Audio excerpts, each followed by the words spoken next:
এই অদ্ভুত দেখতে মেয়ে মলে ঢুকে একটা ড্রেস চুরি করে, যেটা এক ছেলে দেখে ফেলে। কিছুক্ষণ পর সেই একই মেয়ে ড্রেস পরে বেরিয়ে আসে। বাইরে আসতেই ছেলেটা অবাক হয়ে যায়, কারণ জীবনে সে এত সুন্দর মেয়ে দেখেনি। তার উপর মেয়েটা আবার তাকে হাসি দিয়েছে।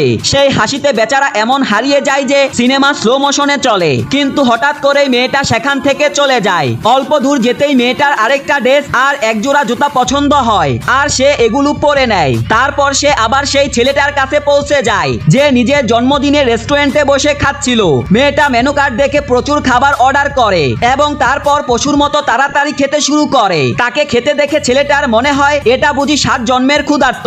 খাবার শেষে যখন বিল আসে, ছেলেটার অবস্থা খারাপ হয়ে যায়। সে বুঝে যায় 1 মাস থালা বাসন মাজলেও এই বিল মিটানো যাবে না। তখন মেয়েটা বিলের কাগজ কেড়ে নেয় আর বলে, তুমি বাহিরে যাও, আমি বিল মিটিয়ে আসি। কিন্তু ছেলেটা বাহিরে অপেক্ষা করার সময় মেয়েটা টাকা না দিয়েই দৌড়ে বেরিয়ে আসে। তাকে দৌড়াতে দেখে ছেলেটাও পিছনে ছুটে। দুজনেই ফুল স্পিডে দৌড়ায়। হঠাৎ মেয়েটা একটা আপেলের দোকানে যায়। সে একটা আপেল তুলে ছেলেটার দিকে ছুঁড়ে দেয়, তারপর নিজের জন্য একটা তুলে নেয় আর সেখান থেকে চলে যায়। ছেলেটার কাছে এগুলো সবই পাগলামি মনে হয়, তবে মজার ছিল।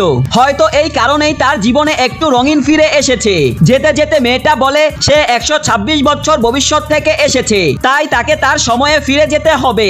1 বছর পর আবার ছেলেটার জন্মদিন আসে। সে পুরো নিশ্চিত ছিল আবারও মেয়েটা আসবে, আর সত্যি তাই হয়। রাস্তার ওপাশে তীব্র আলো জ্বলে উঠে আর তার ভিতর থেকে মেয়েটা বেরিয়ে আসে। এবারও সে প্রথমে একটা সুন্দর ড্রেস চুরি করে, তারপর কেকের দোকানে গিয়ে একটা কেক তুলে নেয় আর টাকা না দিয়ে বেরিয়ে আসে। দোকানদার পিছনে দৌড়ায়, কিন্তু বেচারা ড্রেনে পড়ে যায়। কেক হাতে মেয়েটা সরাসরি ছেলেটার কাছে পৌঁছায়। এটা ছিল প্রথমবার যখন কেউ তার জন্য কেক নিয়ে আসে, কিন্তু খুশিটা বেশিক্ষণ টিকে না। মেয়েটা হঠাৎ তার গলা ধরে মুখটা কেকের ভিতর গুজে দেয়। আসলে তখন একজন লোক তাকে মারতে এসেছিল এবং সেই লোকটা গুলি চালাতে শুরু করে।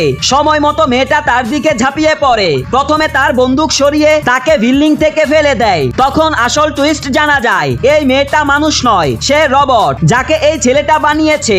আসলে এই দিনে ছেলেটা গুলি খেয়ে কোমায় চলে গিয়েছিল, কিন্তু 65 বছর পরিশ্রমের পর সে এক রোবট তৈরি করে আর তাকে অতীতে পাঠিয়ে দেয়, যাতে সেই দুর্ঘটনা আর না হয়।